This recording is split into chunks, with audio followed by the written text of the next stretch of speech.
हाय, good morning friends. मी Swapna Bhagyesh Kulkarni. Welcome आहे माझ्या चॅनलमध्ये भाग्येश मेमरीज. अँड आज मी बोलतीये एक अनुभव ऐकला एका फ्रेंडचा मी, की नेमकं कलियुग म्हणजे काय. म्हणजे बऱ्याच जण म्हणतायत की कलियुग आहे, कलियुग आलेलं आहे, लोक जे काही वागतायत ते परिणाम कलियुगाचा आहे. हो, बरोबर आहे, साहजिक गोष्ट आहे की जे काही वागतोय आपण, इफेक्ट असतो काही वातावरणाचा. सो एक गोष्ट, एक एक्सपिरियन्स सांगितला एका फ्रेंडनी, तिला आलेला एक्सपिरियन्स, की काही लोक कसे असतात. म्हणजे कलियुग तर म्हणतात आणि त्या कलियुगच्या नावाखाली आपण काहीही केलं तरी चालतं का मग.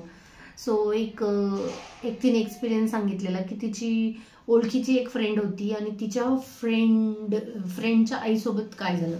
तिच्या फ्रेंडच्या आईसोबत काय झालं की तिचा जो भाऊ होता तो म्हणायचा की तुला आई तुझं हे कर्तव्य, तू हे करायला पाहिजे आणि माझ्या मुलीची म्हणजे ॲडमिशन करायचं तर माझ्या मुलीच्या ॲडमिशनसाठी मला पैसे दे, तुझं कर्तव्य आहे. तर आई म्हणली हो बाबा ठीक आहे, माझं कर्तव्य आहे, मी देईल. तिची आई म्हणली हो ठीक आहे, मी देईल. तर मग मला असं म्हणायचं, तर तुम्ही जर आईची तुम्ही कर्तव्य दाखवतायत तर तुम्ही पण तुमचे कर्तव्य निभावले पाहिजेत.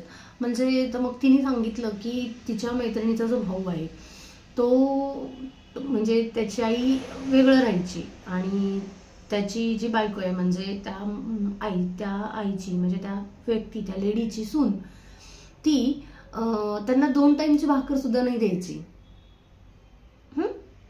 मुलगा काय म्हणतो आईला की तू माझ्या मुलीच्या ॲडमिशनसाठी पैसे देणं तुझं कर्तव्य आहे. पण तोच मुलगा त्याच्या बायकोला हे नाही सांगत की तू माझ्या आईला 2 टाइमची भाकर देणं हे तुझं कर्तव्य आहे. ह्याला म्हणतात कलियुग. की आपण दुसऱ्यांचे कर्तव्य दाखवतोय की मी हे करत नाही किंवा तू हे करत नाही, पण आपण काय करतोय. मग तुम्ही जे वागताय ते कलियुग आहे, हो ना.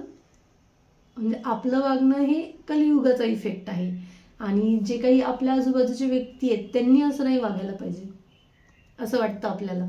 सो वागणं न वागणं किंवा कसं वागायचं तर हा डिसिजन सर्वतोपरी त्यांचा आहे.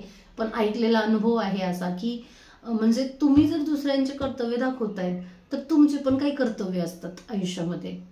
म्हणजे त्या मुलांनी स्वतःच्या आईचे कर्तव्य दाखवले पण स्वतःच्या बायकोचं कर्तव्य नाही दाखवलं.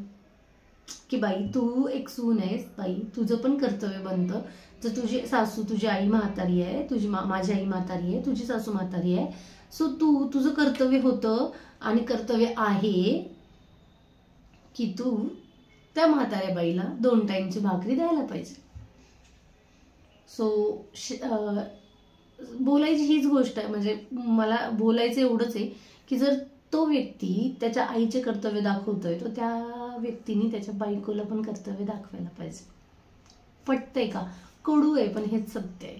म्हणजे सच कडवा होता असं म्हणतात ना. So it is such. Bye, thank you.